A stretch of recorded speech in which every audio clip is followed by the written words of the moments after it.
Hi, I'm Rhonda Chrimes. I'm a life and leadership coach supporting everyday people just like you to curiously explore and rework your everyday stories and then assist you to create lasting changes that will benefit you moving forward every day. And today, let's talk about the end of 2019. So here we are, it's the 5th of December 2019, and I was suddenly reminded yesterday that this is the end of not only the year, but of the decade. There are only 26 days left of the 2010s. 2019 has been a really big year for me, and it has flown past with lots of amazing travel, new friends thousands of kilometres away, learning that has stretched me till I thought I might break, and the fulfilled sense of accomplishment when I realised, actually, I'm stronger than that. I am more resilient than I gave myself credit for. Sure, there have also been lots of scary bits, self-doubt, exhaustion and tears too, as I traverse this new coaching and training pathway as a 55-year-old. How's this year been for you? Have there been massive peaks and troughs? Or maybe for you, it's better described as an undulating plain of gentle hills and valleys. Or has it felt like the shifting sands of the desert dunes? Whatever it's been like for you, I hope that I'm able to share what I'm about to share with you will help bring to a fulfilling, meaningful and useful close. Now, I'm a huge fan of Marie Forleo. I totally love her recently released book, Everything is Figure-Outable, and I subscribe to her emails. And it was her that brought this end of the decade fact to my attention, and I am so grateful that she did. I want to share the essence of Marie's message with you, and I hope that it helps you as it has me. She says, you've got one precious life, but are you spending it on what matters most? For her, as a way to check in that she is, she completes a year in review. She looks back, celebrates the wins, acknowledges the growth, extracts the lessons, which in turn help her to refine her vision for the coming year.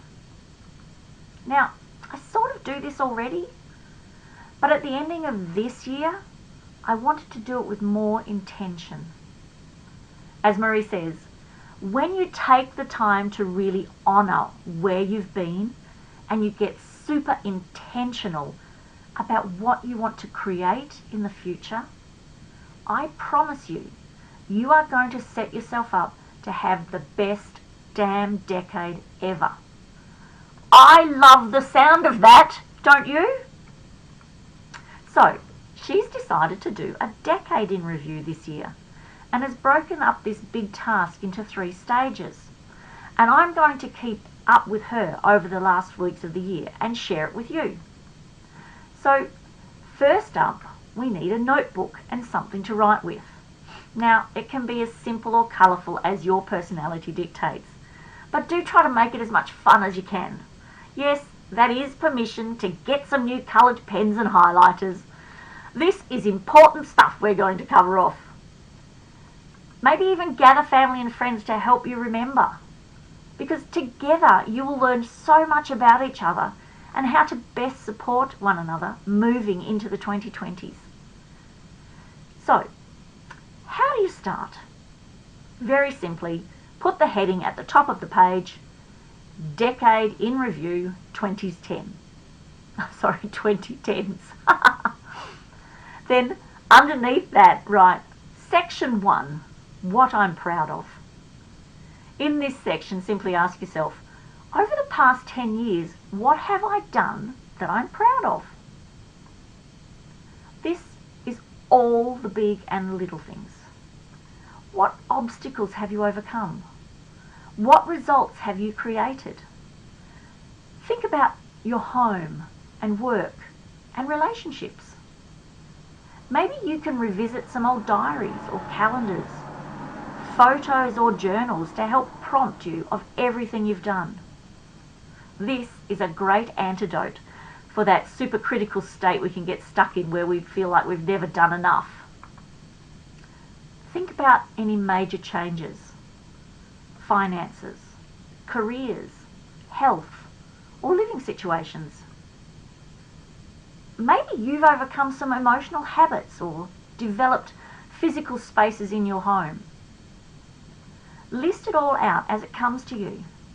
Let your perfectionist go here. It doesn't have to be sequential. It's a brain dump list. Then, when you have got that list, go back over it and ask yourself, out of everything I've achieved or accomplished, what are the most important? And think about why. So circle, highlight, or mark those that jump out at you. The next subheading is, what was most important and why? Then write a few sentences about the most important things that you've identified and why they matter to you. Let me tell you why this is so important. When you know what has been most meaningful, most significant, and made the biggest deal for you, that insight will guide you in making decisions on how you're going to spend the next 10 years. Does that make sense? Okay, great. So let's move on to the next section. Section 2, My Learnings. For this section, you're going to ask yourself, what have I learned in the past 10 years? What wisdom has become apparent? Again, think of all the aspects in your life. Your relationships, your home life, career, family, health and finances. A really good way to draw this out is to maybe revisit some of the mistakes you might have made in the last 10 years. What didn't go so well that you can learn and leverage from? It's not about beating yourself up. Remember, nothing is too small or too big. Write it all down. Then, when you have that list, answer the following question.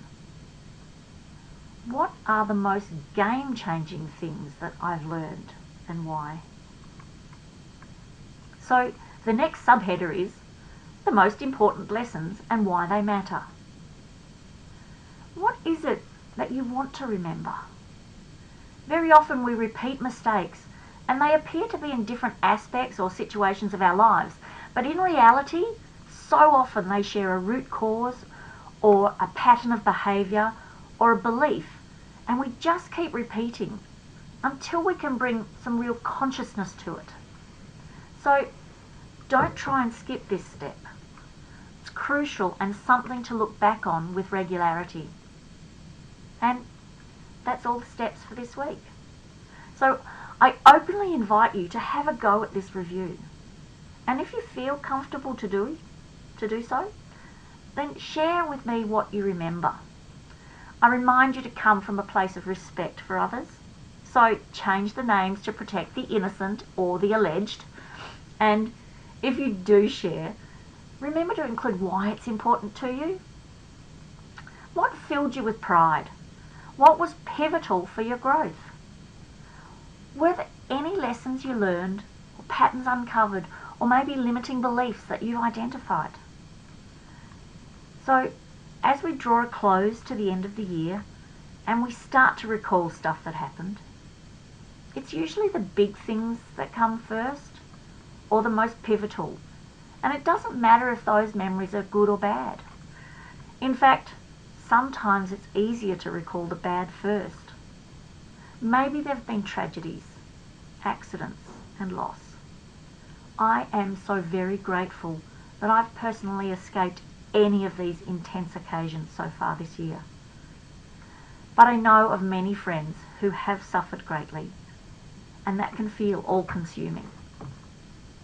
I'm a firm believer that we need to really feel into our feelings with intensity and authenticity. Feel sad. Feel joy. Feel anger. Feel happiness.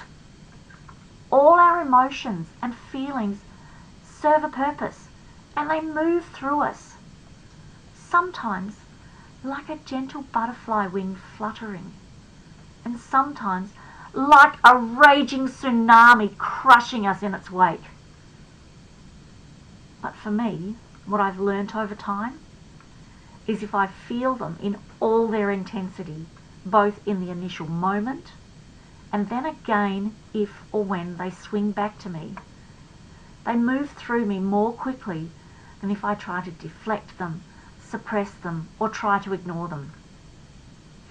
I have adopted a lovely notion that emotions are energy in motion, and as such they need to keep moving. So as an aside, if as you start recalling and revisiting, you find yourself getting stuck in emotions, I'd be honoured to support you to curiously explore this and offer you some really powerful tools to help you work your way through them. If your now is not the picture you've painted for yourself and you'd like to have a chat about that, or maybe something completely different that you intuitively know or feel isn't letting your true colours shine through, then please do get in touch with me. You can do it really easily. Just leave me a comment, send me a private message, drop me an email, or choose a time for a call on my Calendly page. Much love. Until next week.